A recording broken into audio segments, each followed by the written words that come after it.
Ken Trahan with Lenny Vangilder. It's our first NBC weekend review and weekday preview here at SportsNola.com. And, of course, coming off of this past weekend, things have slowed a little bit, but still more bounty information out there. It just never stops, does it? It really doesn't. Where are we going next? The interesting thing, I guess, coming up here in the next day or so, not bounty, we're going to see Drew Brees on the interview circuit. He's doing some radio stuff, going to be on David Letterman Tuesday night. I still don't think that's anywhere close to happening. I mean, clearly we're 3 weeks from today when he has to do something or else he is locked into a one-year deal for this year.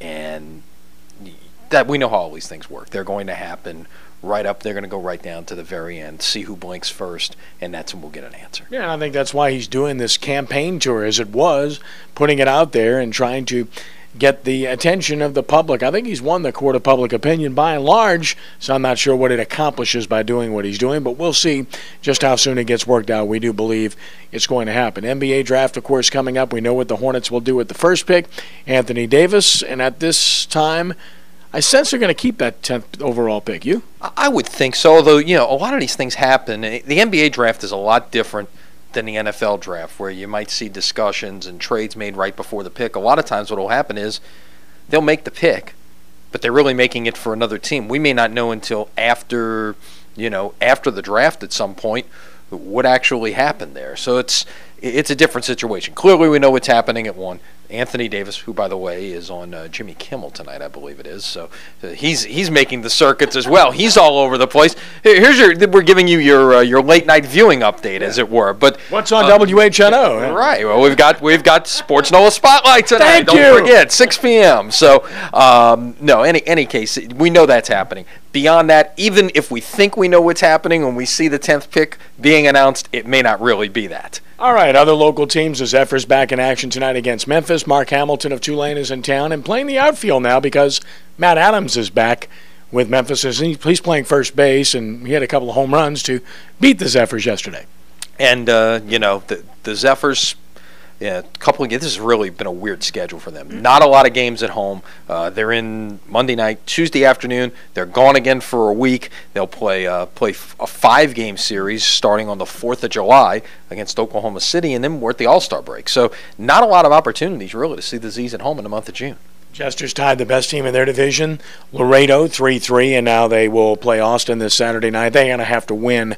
It looks like at least 3 of their last 4 matches to make the playoffs. Yeah, in a tough spot. They've had a lot of draws, but just haven't been able to get the W's. And that's not the only big game in town Saturday night, I guess. We've got the Voodoo as well with a huge first-place battle in arena football. Yeah, play Jacksonville. Both teams 7-7 tied for first in the American South Division of the Arena Football League, and clearly a huge game. And this is a game that if they win, they take over sole possession of first place. If the season ended today, they're in the playoffs, and they still have teams in their division to play, so it's on their table. Yeah, interestingly, this has been a team that has played better the second half of the season, getting better as the year has gone along, and clearly the moves that they have made from the very top onto the personnel have all been solid moves this year. Now about that kicking situation. And it's a busy week to come, obviously, and we look forward to presenting everything to you at SportsNola.com. Of course, as Lenny mentioned, watch our Spotlight Show, our Saint Spotlight Show on WHNO Channel 20 at 6 p.m.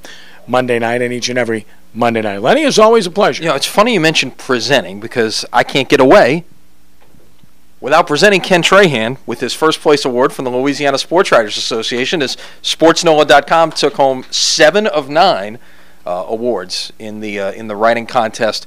A great job by our entire staff, of course, led by you, and you get to hang this proudly in your office now, first place for best feature. If you haven't seen it, go search for it on the site. It's a terrific story that Ken did last year on former Zephyrs manager Tony Pena. Congratulations. Well, I didn't stage that, and by the way, he won all kinds of stuff too, so nicely done. Yeah, but you took home first, so that's good.